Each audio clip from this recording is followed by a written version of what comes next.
A former airport screening officer at the TSA is revealing inside secrets about how members of the traveling public are treated and how those full body scanners that were so controversial and had so many passengers concerned about privacy may have worked or never worked in the first place. The revelations have the TSA in something of a damage control mode tonight. We get our report from NBC's Tom Costello. From a former TSA officer, disturbing descriptions of fellow officers' behavior, humiliating pat-downs, and doubts about the technology once used to scan passengers. In an article for Politico magazine titled, "Dear America, I Saw You Naked, and Yes, We Were Laughing," Jason Edward Harrington writes, the only thing more absurd than how poorly the full-body scanners performed was the incredible amount of time the machines wasted for everyone. At the time, TSA officers remotely viewed the full-body images in a separate room. According to Harrington, many of the images we gawked at were of overweight people, their every fold and dimple on awful display. Piercings of every kind were visible.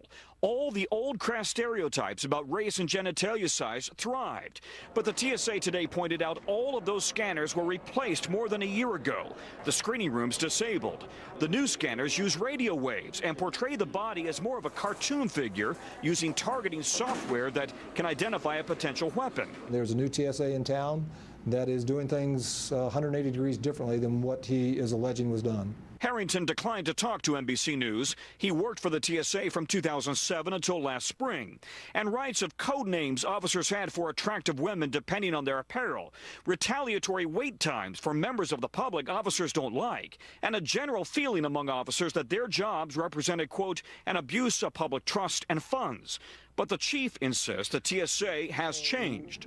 TSA will not tolerate the unprofessional conduct of officers if proven. If an officer is engaging in unprofessional behavior, then we take appropriate administrative action leading up to and including dismissal. The TSA has worked hard to improve its customer experience, limiting pat-downs, adding express lanes, but this insider's glimpse behind the security line doesn't help the public image.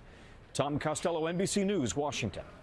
Whether you fly for work or pleasure, who hasn't wondered what TSA agents might be thinking or worse saying about those images of your naked body generated by airport security scanners? There's now a new answer about what used to be going on, and you won't like it. Here's CNN's Renee Marsh. She's got an update for us. You're right. Some people may not like this. A former TSA agent penned an article for Politico, and it reads like an expose of the agency he once worked for. Now, these allegations do nothing to help clean up the agency's public image. A former TSA officer calling out the agency he once worked for, stirring up fears and suspicions many flyers already had. Jason Harrington says the agency uses ineffective anti-terrorism security measures at the expense of the public's health, privacy, and dignity. And he's just getting started, adding officers would pull a passenger's bag or give a pat down because a flyer was rude. Those body scanners that gave flyers a virtual strip search and produced graphic images, Harrington describes as entertainment. Officers gawking at images of overweight people and genitals. Their every fold and dimple on full, awful display. Piercings of every kind were visible. He adds the Rapiscan full body scanners couldn't even distinguish plastic explosives from body fat, and guns were practically invisible if turned sideways. TSA says many of their procedures and policies referenced in this article are no longer in place or are characterized inaccurately. For example, scanners that show graphic images are no longer in airports. For them to be saying today it's not a big deal because they've been now removed after all the years when they resisted removing those airports, I just think is, a little hard to take at this point. When it came to profiling, Harrington says until 2010, officers had a list of 12 nations whose passengers automatically received enhanced screening.